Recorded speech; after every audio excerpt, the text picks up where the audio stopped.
ओं सर्वमंगलमंगल्ये शिवे सर्वार्थसाधिके शरण्ये त्र्यंबके गौरी नारायणी नमस्तुते सृष्टिस्थितिविनाशानं शक्तिभूते सनातनी गुणाश्रय गुणमये नारायणी नमस्तुते। जय बड़ मायर जय, जय महादेवी महामायर जय। प्रत्येकेर जीवन सुंदर और आनंदमय होक, प्रत्येके सुखे खुशिते शांतिते एवं दूधे पाते थाकुन। श्री श्री पद्मावती माय बड़ मायर निकटे प्रार्थना करी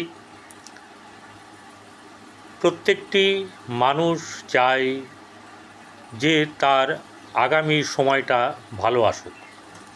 সেটা হতে পারে আগামীকাল সকাল, হতে পারে নতুন সপ্তাহের শুরু, হতে পারে মাসের শুরু, অথবা কোনো গ্রহ যখন এক রাশি থেকে আরেক রাশিতে স্থানান্তরিত হয়, সঞ্চারিত হয়, রাশি বদল করে, গোচরে যায়, সেই সময়ও কিন্তু মানুষের একটা মনের মধ্যে থাকে যে এটাই হয় যে এবার বোধহয় কোনো না কিছু আগের থেকে ভালো হবে। মানুষ হচ্ছে গিয়ে আশাবাদী, তাই এখানে এক্ষেত্রে কিন্তু কোনো ভুল নেই। বলবো এখানে তুলা, বৃশ্চিক এবং ধনু এই তিন রাশির ক্ষেত্রে বুধের যে গতকালকে তার নিজ রাশি থেকে অর্থাৎ নবম ভাব থেকে তুলা রাশির নবম ভাব থেকে দশমে এসছে। তারপর একটা পরেরগুলো বলবো, আগে তুলা রাশির সম্পর্কেই বলবো। তুলা রাশির যে বুধ আগে বলবো, তুলা রাশিও বলবো। তুলা রাশির জাতক বা জাতিকারা শুক্রের জাতক বা জাতিকা হয়ে থাকেন, তাদের শুক্রর সঙ্গে বুধের সম্পর্ক বেশ মধুর সম্পর্ক। এই শুক্র বুধের সম্পর্কে নানা রকম কিছু সুন্দর জীবন তৈরি হওয়ার সম্ভাবনা থাকে। শুক্র কী হয়? শুক্র হচ্ছে ভোগবিলাস, জ্ঞান, প্রজ্ঞা, পাণ্ডিত্য, সৌন্দর্য, শিল্পকলা, ঠিক আছে, যা কিছু সুন্দর সবেতেই শুক্র আছে। যা কিছু ভোগবিলাসের জিনিস তাতেও শুক্র আছে। এবার এখানে বুধকে নিয়ে যখন আলোচনা হবে, তাহলে বুধ হচ্ছে গিয়ে বুদ্ধির কারক গ্রহ। এই বুধ থাকে বলে বুদ্ধির দ্বারা মানুষ অনেক উপরে উঠতে পারে। কিন্তু একটা রিসার্চের মাধ্যমে দেখা গেছে, এবং সেটা আমিও আজকে যে 39-40 বছর ধরে সাধনা করছি, অর্থাৎ এই কাজ নিয়ে আছি, এখানে যত মানুষ দেখায় আমাকে তার সমস্ত কিছু লিপিবদ্ধ করে রাখি আমি। ওই প্যাড ছিঁড়লাম দিয়ে দিলাম কোনো সম্পর্ক নেই এরম ব্যাপারটা নেই। আমি রাখি সেখান থেকে আমার নিজের জানার জন্যে, জ্ঞানের জন্যে। তো দেখি আমি যে ম্যাক্সিমাম 80-র ওপরে বুধ খারাপ, 80% উপরে বুধ মানুষের খারাপ থাকে। এরা ব্যবসায় ভালো করে লাভবান হতে পারে না, মধ্যম লাভ নিয়ে চলে। তাদের মধ্যে যাদের বুধ ভালো, সে 20%-এর মধ্যে আবার হচ্ছে মধ্যম ভালো হচ্ছে গিয়ে আপনার ওই 10-12% মধ্যম ভালো বা মধ্যমের থেকে একটু ওপরে। আর যাদের অনেকটাই ভালো, মানে 80-র ওপরে, 90-এর ওপরে, সেরকম সংখ্যা হচ্ছে ওই 5 থেকে 7 বা 8%। 100 জনের মধ্যে কথা বলছি। তাই এই বুধের ক্ষেত্রে বুধ হচ্ছে গিয়ে এই যে আমরা বাক্য বলি, ঠিক আছে, সেই বাক্য বলাটা আমাদের চাতুরী বা আমাদের উপস্থিত বুদ্ধি, সেটাও কিন্তু বুধ। এই বুধ যদি বুদ্ধি না থাকে, কোনো শিক্ষা বলুন, ব্যবসা বলুন, কোনো কিছুতে আপনি ওকালতি বলুন, যে কোনো কিছুতেই বলুন, আপনি সাকসেস হতে পারবেন না, ব্যবসাতে তো পারবেনই না। এবং যারা অঙ্ক করে, দেখবেন বুধ যাদের খুব খারাপ তারা অঙ্ককে অ্যাভয়েড করে। যাদের বুধ অনেকটা ভালো তারা অঙ্ককে প্রচণ্ড ভালোবাসে, অঙ্ক তাদের কাছে প্রাণ। জানবেন তাদের বুধ ভালো। সেটা আপনার ঘরের মেয়ে হতে পারে, আপনি হতে পারেন, আপনার ছেলে হতে পারে, আপনার স্ত্রী হতে পারে, বংশের কেউ যে কেউ হতে পারে। তারা দেখবেন অঙ্ক নিয়ে যারা অঙ্ককে ভালোবাসে তারা কিন্তু এই ব্যাপারটা, এই বুধ তাদের ভালো আছে। যাদের ব্যবসা খুব ভালো, ব্যবসা ভালো বোঝে, চটজলদি ব্যবসা ধরে নিতে পারে, তাদের বুধ কিন্তু ভালো। এই বুধ হচ্ছে গিয়ে 5 সংখ্যা হচ্ছে গিয়ে আমাদের সংখ্যাতত্ত্বের মতে 5 হচ্ছে গিয়ে মেন ব্যাপার। দেখা যাবে যে অধিকাংশ মানুষেরই 5 নম্বর বা সংখ্যা আপনার তারিখে আসছে না, আবার পুরো জন্ম তারিখের সংখ্যা, জন্ম মাস বছর মিলিয়েও দেখা গেলো 5 আসছে না। এদের ক্ষেত্রে কিন্তু উপস্থিত বুদ্ধির অভাব, এদের ক্ষেত্রে সিদ্ধান্তহীনতায় এরা ভুগবে। বেশিরভাগ ক্ষেত্রে বুধ যাদের ভালো থাকে না তারা সিদ্ধান্তহীনতায় ভোগে। এমতো অবস্থায় এই বুধ আপনার হচ্ছে গিয়ে ভাগ্যপতি এবং দ্বাদশপতি, ব্যয়পতি। ভাগ্যপতি ব্যয়পতি, তাহলে ভাগ্যে যা থাকবে তাহলে কি ব্যয় হয়ে যাবে সব?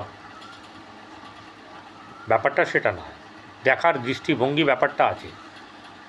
আপনার এতদিন বুধ বসেছিল ভাগ্যস্থানে, সেখানে বৃহস্পতি এবং রবি ছিল,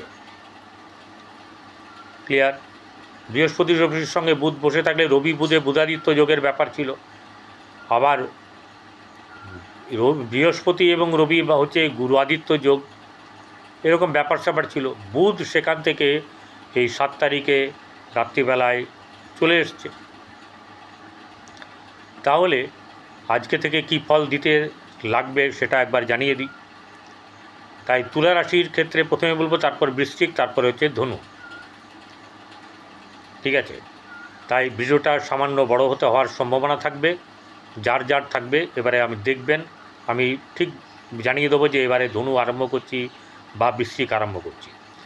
চলুন, নবম ভাব, ভাগ্যভাবের অধিপতি বুধ ভাগ্যভাবে অবস্থান করলে, ভাগ্যপতি যদি ভাগ্যভাবে অবস্থান করে তাহলে ভাগ্যের শ্রীবৃদ্ধি হয়ে থাকে, এটা হচ্ছে নর্মাল ব্যাপার। কিন্তু বুধ কি আদৌ ভাগ্যস্থানে শুভ? এটা একটা ব্যাপার। সে জায়গায় বৃহস্পতি বসে আছে, বৃহস্পতি ভাগ্যেরই কারক গ্রহ, নবম ভাব, রাশিচক্রের নবমভাবে বৃহস্পতি থাকে। আমি এখানে যেভাবে বলছি সেটা হচ্ছে গিয়ে শিক্ষার জন্য বলছি। যার ভালো লাগবে অবশ্যই করে লাইক করবেন, সাবস্ক্রাইব করবেন, পাশে থাকা বেল আইকনে ক্লিক করে অল বাটনে প্রেস করবেন। যারা অলরেডি সাবস্ক্রাইব করেছে তাদেরকে অসংখ্য অসংখ্য ধন্যবাদ। সেই বুধ দশমে চলে এসছে, ভাগ্যপতির জায়গা থেকে দশম হচ্ছে কর্মস্থান। সেই কর্মস্থানের অধিপতি হচ্ছে চন্দ্র, এখানে বুধ বসে আছে। বুধ হচ্ছে গিয়ে একটা এমন একটি রাশি, সেই রাশিটা হচ্ছে গিয়ে ডুয়েল সাইনের রাশি। দুটোই বুধ এবং বৃহস্পতি হচ্ছে ডুয়েল সাইনের মানে গ্রহ। তাই যেখানেই যাক এদের মধ্যে ডুয়েলিটি ব্যাপারটা কিন্তু থাকবে। অর্থাৎ সিদ্ধান্ত নিতে গিয়ে হয় এমনভাবে সিদ্ধান্ত নেবে চটজলদি লোককে দেখাবার জন্যে বা যাই কিছু করার জন্যে, তাতে বিপদ হতে পারে বা খারাপ হতে পারে, অশুভ হতে পারে। আবার এই বুধ সিদ্ধান্তহীনতায় কিন্তু ভুগবে। এটা করলাম, এটা করলে কি ভালো হলো, ঠিক আছে, এটা করা কি উচিত ছিল, এরকম ব্যাপারগুলো কিন্তু দেখতে হবে। তাই এখানে যেটা বলা যাবে যে নবমপতি দশমে বসে থাকলে ভাগ্য আপনার কর্মের দিকে নিয়ে যাবে। ব্যবসা হতে পারে, আপনার যেখানে কর্ম করবেন সেখানের ব্যবসার সঙ্গে জড়িয়ে বা বেশি তার ব্যবসা দেখাশোনা, সেটা সেলসম্যানশিপ হতে পারে, এজেন্সি হতে পারে, এরকম ব্যাপারগুলো কিন্তু বেশ ভালো চলবে। এদের কিন্তু বেশ ভালো হবে, লয়ারদের ভালো হবে, জজেদের ভালো হবে, এইসব জিনিসগুলো কিন্তু অনেক ভালো হবে। অঙ্কশাস্ত্র নিয়ে যারা কাজ করেন, পড়ান, শিক্ষা করেন, তাদের কিন্তু ভালো হবে। এই বুধ আপনার দশমভাবে থেকে চতুর্থভাবকে দেখছে, তাহলে গৃহে যারা এসব কাজ করে, ব্যবসা বাণিজ্য করে, টিউশন পড়ায়, তাদের ক্ষেত্রেও কিন্তু সুবিধা থাকবে, আনন্দ লাভ হবে, কারণ বুধের সপ্তম দৃষ্টি আছে। এই বুধ আবার দৃষ্টির ব্যাপারটা বললাম, তার দৃষ্টির দিকটা হচ্ছে গিয়ে চতুর্থভাবে দৃষ্টি দিলে তার মোটামুটিভাবে শুভ যাবে, বন্ধু ঘর, খারাপ হবে না। এবারে কন্যা রাশিরও সে অধিপতি, কন্যা রাশিতে আবার তুঙ্গ হয়। তাহলে এখানকার যদি অধিপতি এইখানে এরম থাকে জোডাইক সাইনে বা রাশিচক্রে, আপনার বুধ যদি দ্বাদশে থাকে সেটাকে নিচস্থ ধরা হয়, কারণ বৃহস্পতির ঘর ওটা, ঠিক আছে। মেষ থেকে রাশিচক্র শুরু হওয়া মানে মেষ থেকে শুরু হয়ে দ্বাদশে বুধ থাকে। কিন্তু এক্ষেত্রে একটু আমরা যখন গোচর বিচার করব তখন কিন্তু এটাকে ধরব না। এখানে ব্যয় ভাবের অধিপতি দশমে বসে আছে, কর্মের কারণের জন্যে অর্থ ব্যয়, এই ব্যাপারটা যেমনি হবে তেমনি এমনও ব্যয় হবে যে আপনার ঘরে, সংসারে, গৃহে, শিক্ষায়, কারণ বুধও শিক্ষার ব্যাপার থাকে, প্রকাশনার ব্যাপার থাকে, এসব কাজে ব্যয় হওয়ার একটা সম্ভাবনা থাকবে এবং সেটা কিন্তু খারাপ হবে না। এরপরে চলে আসব আর্থিক দিক থেকে ভালো রেজাল্ট তাহলে আপনি পাবেন। এটা হচ্ছে গিয়ে ব্যাপার, গৃহে শুভভাব বজায় থাকবে, ভাগ্যভাব শুভ যাবে, কর্মস্থান শুভ যাবে এবং সর্বোপরি আপনার ব্যয়স্থানও কিন্তু ভালো যোগ আছে। চলে আসবো এবারে বৃশ্চিক রাশি। বৃশ্চিক রাশির জাতক বা জাতিকাদের এই যে রাশির যে ব্যাপার, অর্থাৎ যা গ্রহর কথা বলছি, বুধের ব্যাপার, বৃশ্চিক রাশি হচ্ছে গিয়ে যে কাজে লেগে থাকবে সেই কাজে কিন্তু খুব সুন্দরভাবে এগিয়ে যাবে। তার বুদ্ধির সাপোর্ট পেলে এরা অঙ্কশাস্ত্রে বেশ দক্ষ হতে পারে, এরা বলনেওয়ালা হয় ভালো, ঠিক আছে। বৃশ্চিক রাশির রাশি জাতক জাতিকারা যখন বলবে না, কান পেতে শুনতে হবে। এই ব্যাপারগুলোকে দেখবেন। আর যেটা হচ্ছে গিয়ে বৃশ্চিক রাশি যেটার পেছনে লেগে থাকে এটা কিন্তু ছাড়ে না। সে অঙ্ক যদি না বোঝে, অঙ্ক বুঝেই ছাড়বে। যদি অঙ্ক তার বোঝার মতন ভেতরে ঢুকে যায়, না বুঝতেই হবে, তাহলে কিন্তু সেটা করেই ছাড়বে। এই বুধের পক্ষে, এই বৃশ্চিক রাশির পক্ষে বুধ হচ্ছে গিয়ে অষ্টমপতি, সে হচ্ছে গিয়ে নবমে।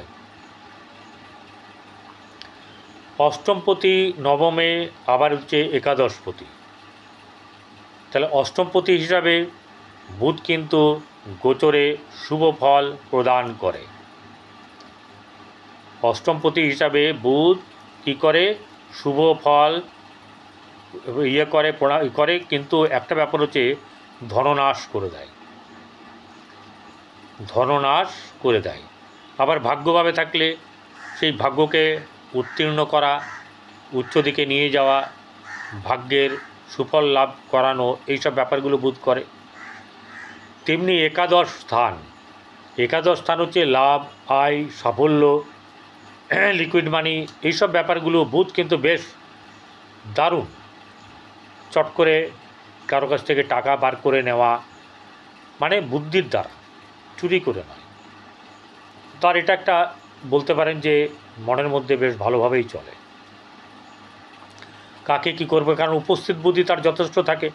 কেউ যদি বেঁকে বসে তাকেও সোজা করতে পারে বুধ। তাহলে এখানে ভাগ্যের জায়গাটা উন্নত যেমনি করবে, একাদশের ভাবকেও, সাফল্যের জায়গাটাকেও কিন্তু সে উন্নত করবে। এবং কি হবে? ব্যবসা বাণিজ্যের শ্রীবৃদ্ধি লাভ হবে। পঞ্চম, আপনার ক্ষেত্রে তৃতীয় ভাব বৃশ্চিক রাশি, তাহলে ভাই বোনদের সঙ্গে সম্পর্কও কিন্তু শুভ হবে, এরকমটা কিন্তু দেখা যাচ্ছে। এরপরে চলে আসবো ধনু রাশি। ধনু রাশির জাতক জাতিকাদের এই বুধ হচ্ছে সপ্তমপতি, আবার কর্মপতি, দশমপতি, অর্থাৎ ব্যবসা বাণিজ্যের অধিপতি, আবার হচ্ছে গিয়ে কর্ম চাকরির ব্যাপারে পাওনা তাদের ক্ষেত্রে কিন্তু অনেকটা এগিয়ে নিয়ে যাবে। ধনুরাশি, ধনুরাশি জাতক জাতিকাদের এমনিতেই তারা জ্ঞান প্রাপ্ত হয়ে থাকে। বর্তমানে বৃহস্পতি এবং রবি দৃষ্টি দিয়ে আছে। ঘরটা সমৃদ্ধ ঘর, জ্ঞান, প্রজ্ঞা, উন্নতি, এইসব ব্যাপারগুলো থাকবে। কিন্তু একটা কথা হচ্ছে, আপনারা অহংকার ব্যাপারটাকে নিয়ে আসবেন না। অহংকারে কিন্তু আপনার অসুবিধার সম্ভাবনা থাকবে, সমস্যা হতে পারে। আপনার কিন্তু ব্যবসা বাণিজ্য যেমনি উন্নতি আছে, ব্যবসা বাণিজ্যে ভালো লাভ আছে। আপনার নিজের ঘরের মানে বুধ হচ্ছে সপ্তমপতি, সে বসে আছে কিন্তু অষ্টমে। সপ্তমপতি অষ্টমে বসে থাকলে কিন্তু খারাপ। সপ্তমপতি অষ্টমে বসে থাকা অশুভ। তাহলে অষ্টমে যদি বুধ বসে তাহলে ধননাশ করে, অর্থাৎ যা কামাবেন তার অনেকটাই বেরিয়ে যাবে এবং হঠাৎ বা সহসা বেরিয়ে যাওয়ার সমস্যা থাকবে। কর্মস্থান, কর্মস্থানের অধিপতি বুধ। তাহলে এখানে কি হচ্ছে, যারা চাকরি পায়নি সেই চাকরির ক্ষেত্রে কিন্তু আপনাদের এগোতে পারবেন। অনেকের কর্মলাভ হবে। কিন্তু বর্তমানে আপনার জন্মকুণ্ডলিতে সেই যোগ আছে কি না সেটা দেখে নেবেন, মহাদশা অন্তর্দশা দেখবেন। আর এই গোচরে যা বললাম, গোচরে কিন্তু আপনার পজিটিভ দিক আছে। এই পজিটিভ দিকে এগিয়ে গেলে আপনার কিন্তু কর্মলাভ হওয়ার সম্ভাবনা, কর্মে পদোন্নতি, ঠিক আছে, এরকম কিছু ব্যাপার বা অন্য ধরনের কর্ম পাওয়ারও একটা সম্ভাবনা তৈরি হবে। যাই হোক, এই তিনটি বললাম। যাদের বুধ ভালো না তারা গণেশ পুজো করবেন দুর্বা সহিত। এখন তুলবেন না, কারণ এখন অম্বুবাচী চলছে। আপনারা মন্দিরে পুজো দিতে পারবেন কি না আমি জানি না। এখন মানে বিভিন্ন মানুষের বিভিন্ন মত, তো গণেশ মন্দির খোলা রাখা উচিত, কিন্তু জানি না কি থাকবে। আর যেটা হচ্ছে যে গরুকে 7 রকমের আনাজ খাওয়াবেন, তাহলে কিন্তু ভালো হবে। নমস্কার, ভালো থাকবেন।